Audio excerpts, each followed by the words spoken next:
Hi everyone, it's InformerHyena and welcome back to this new CSGO guide. Today, something different than learning a smoke or a flashbang for your favorite map. Today we are learning how to train and how to improve your, first of all, aim in CSGO, but also your overall skill in the game. Before we jump right into the video guys, I want to quickly remind to subscribe. My current goal is to reach 200 subs. Leave a like on this video, let's reach 10 likes.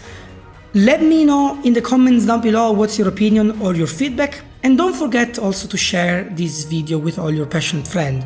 Follow me on all my social medias, or links are all down below, and stay tuned for future content as well. With that said, I want to take 1 minute straight to tell you guys that I am on Fiverr. I decided to put my experience on the field for you guys. I did create a gig on Fiverr where you can check me out. The link is all down below, where of course the price is definitely the lowest you can set on Fiverr. I offer you guys 3 plans: the basic plan, the standard plan, and the premium plan, which in my case are called the newbie, advanced, and pro. Go check them out. If you guys would like to get in touch with me and maybe start a course, I would love to teach you guys something in live one-to-one and probably improve much better and quicker than just watching YouTube videos or any guide. If you guys are interested, the link is down below. Hopefully I can teach you something. But now let's go in detail about this video. And the very first thing I want to suggest to you guys, because lately I just cannot stop suggesting this, is using AimLab. If you don't know what AimLab is a free-to-play game or tool, depending on how you want to call it, on the Steam marketplace. Just go pick it up because you're gonna just love this, especially if you want to get in any kind of FPS good at. The tool is still in early alpha, but in my opinion it works just too good, because I can tell definitely improvements every time I play, and it helps definitely and straight up to train your aim and train how good you can think when aiming, which is very important because a lot of people might just think of shooting rather than think of what to do while shooting, and that can completely change the resolution of the fight. Let's get very quickly in AimLab, because AimLab settings are freaking nuts. In the control settings you can choose which game you want to play, or actually which game you want to train for, and depending by which game you set, it's like you're switching between profiles, so that you can, for example, if you play different games like Counter-Strike or Rainbow Six or PUBG or Call of Duty, and you still want to train 1-for-1, you can switch between Counter-Strike and Call of Duty, and they will have their own saved settings, so you don't have to constantly every time go in the settings, change the sensitivity, for example, or the field of view, or whatever it is, and it is gonna help so much. So definitely play around with the controls, because it's very important, because it's gonna just save your time and your muscle memory if you use the same exact sensitivity. Going back to the home, we can quickly go check the training, because this is where it gets amazing. The game of course will let you do some training, for example spider shot or the sphere track, if you just want to track, or if you want to get better at tracking some objective.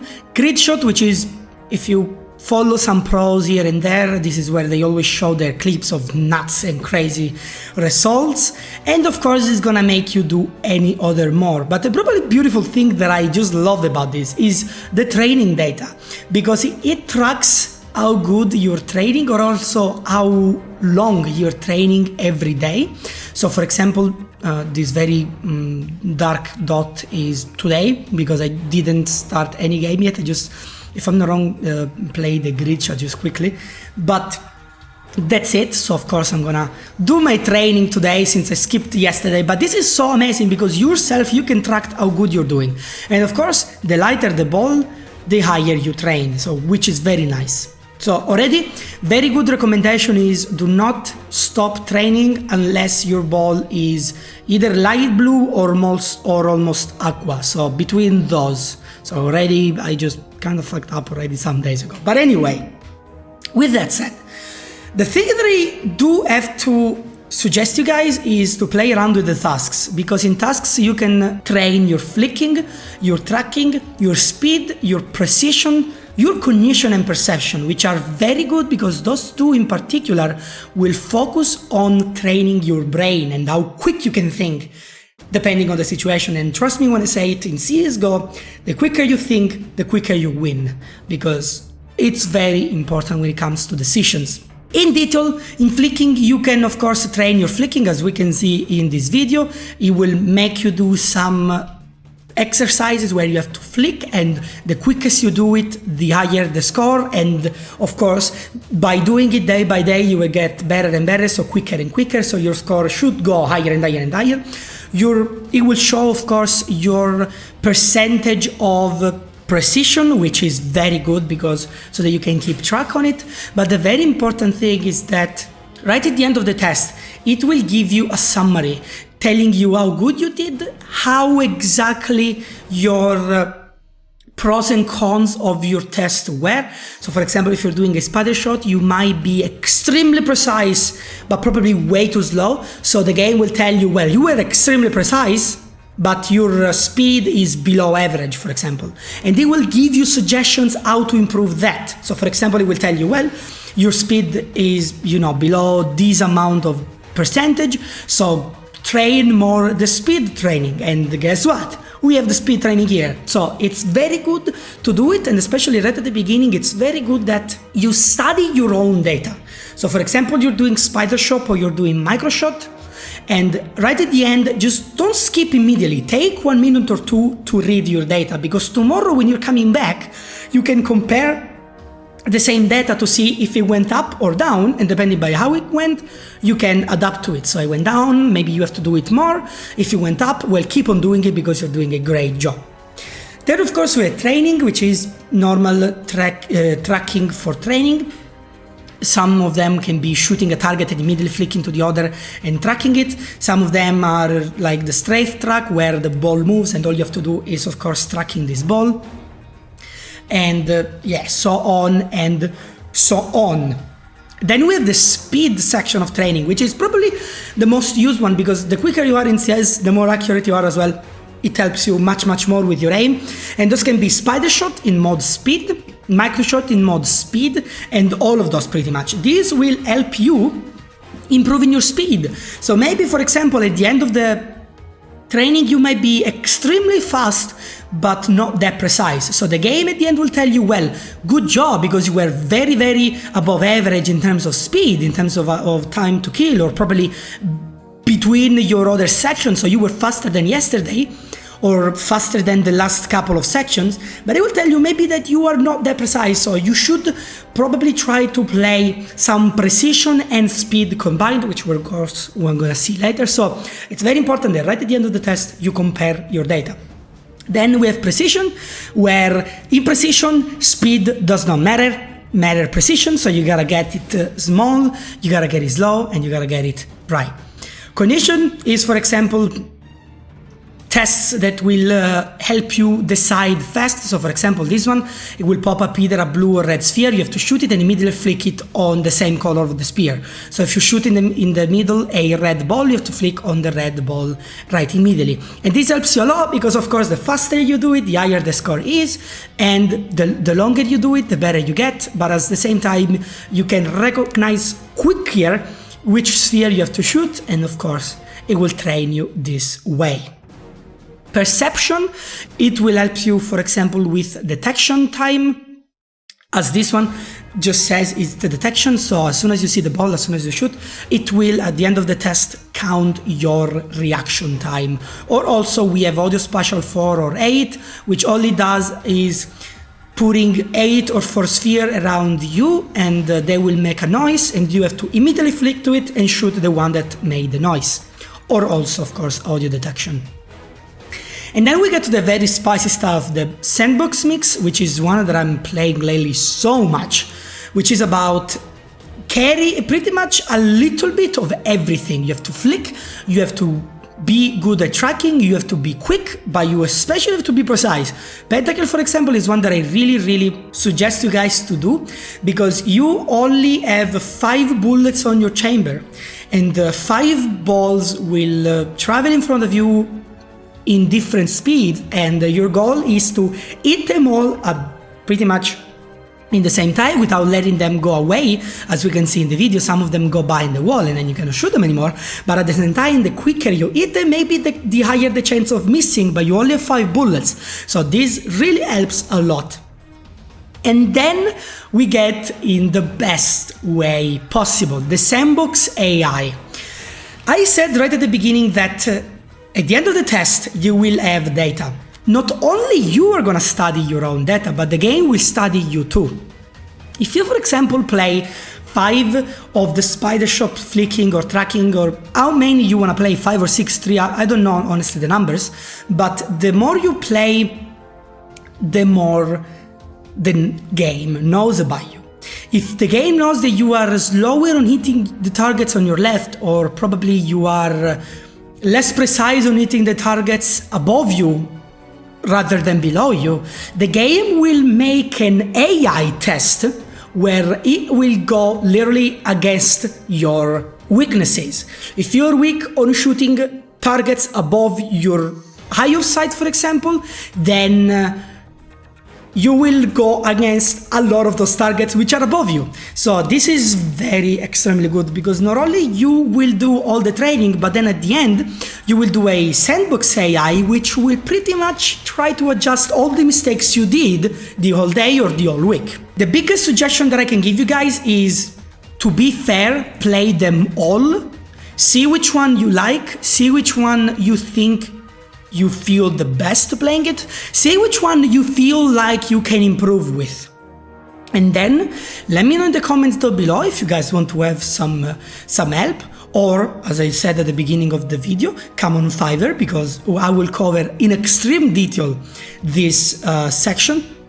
But make your own playlist. If you know, for example, that you love spider shot, or you know that micro shot actually helps you a lot because it helps making small adjustments and you probably are bad at those, then do a playlist where you can, right here in the box, you can create a playlist, then make your playlist like you want. So for example, you want to train those 4, then you want to train those, then you want to train those. I'm just clicking randomly, but just I want to show you the potential of those. And then you want to train decision shot and capacity, then you want to train the section and audio spatial 8, and then you want to do pentakill, right?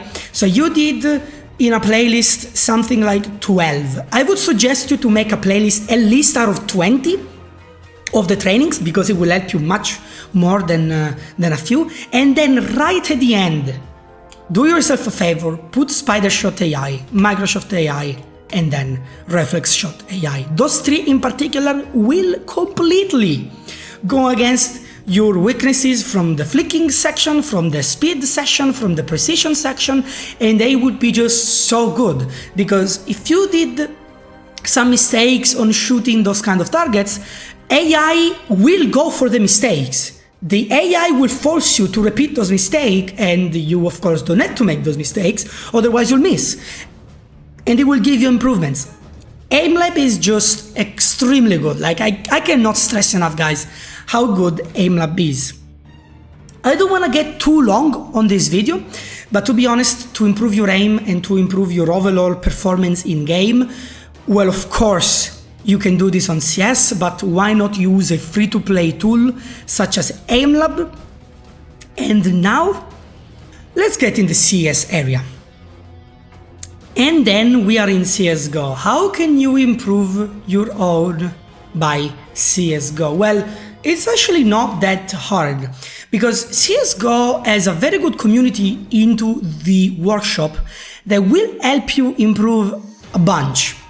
You can download free workshop maps. All you have to do is, for example, search them, and a lot of them can help you improve your aim, such as, for example, Recoil Master will help you learn your sprays, or learn, of course, how to control the spray of any gun in this game. You can play aimbot, which is nothing but bots in front of you, and you can pretty much do the same thing as AimLab, but just in CS. So flicking, you can do it by your own, though there is not a test underneath you that will test you. And also very good maps, guys, are the community servers. Community servers such as matchmaking free for all. Community servers such as deathmatch free for all, where you can just be there trying to shoot people. If it's too hard for you because maybe people are very good, then you can play of course against bots. That's already something you should do. And then of course play your own game. So try to be always yourself in game, because to be fair, the best way of improving in CS is by playing CS. Don't pretend to be good at playing Minecraft, for example, or any other FPS, to be honest, and still be able to be good at CS. CS requires a very high and potential very high skill level in order to be good at it, and nothing you can do but improving that. And these are my steps. Sorry guys if in this video there wasn't that much CS, but to be honest I really wanted to make a quick video about AimLab, because I think that a lot of you don't know how good and how potential AimLab can be, but also a lot of you may not know either of AimLab. So I really want to put that out. Let me know in the comments down below what you guys think about this video. I still remind you guys to check me out on Fiverr. And before we go, what would I suggest you out of this video? So first of all, I would immediately suggest you to play, of course, AimLab. Start with a little bit of warm-up in AimLab. Maybe you can start with some sandbox training, where you can, of course, choose the spider shot warm-up. So start a little bit with that so that you can get a bit warmer than not having it at all. And then, of course, go with your playlist. Right at the beginning, as I said, play all of them, try them all, because you cannot know how good they are until you try, and you will know that, no, this is not my style, because I am not gonna do those things in game, because it's completely impossible. Then you may go for another, and then once you know exactly which good tools are for you, then create a playlist. Parenthesis, if you don't know which tools are good for you, check me out on Fiverr or leave me a comment down below and I will answer you, of course, immediately. Then I will go for the very light blue or aqua ball on the spectrum, so that I know that I trained at the highest possible on AimLab, and then I will just jump right in CSGO. In CSGO I will go into Recoil Master, and then I will go in aimbots just to get again a little bit more into the CSGO mechanic, because of course AimLab does not shoot just like CS. CS is not that precise, so you want to do Recoil Master and aimbots just to remember, not remember, but just to get into CS after AimLab, but still you are gonna carry all the muscle memory, so you're still gonna carry all the speed, all the momentum and all the precision you did up until that moment. And once you're done with that, go into the deathmatch servers, free for all, into the community servers. These are very good because you can train very good with other people, and the better the people are against you, the better you can get. So that's a very good suggestion. After that, I would suggest you to just go into a matchmaking or face it with your team or with your friends, because there is no point of training for not even playing. These are my suggestions, guys. I really wanted to make a different video on CS, more to help different kind of players, because I do understand there are a lot of different varieties of players. Some of them might be more advanced, some of them might just start the game yesterday and they do want to know how the fuck to shoot the guns. And this is my guide. Follow me on all my social medias, use AimLab because it's just too good. And from InformerHyena that's all. I will see you guys in the next video. Ciao a tutti ragazzi.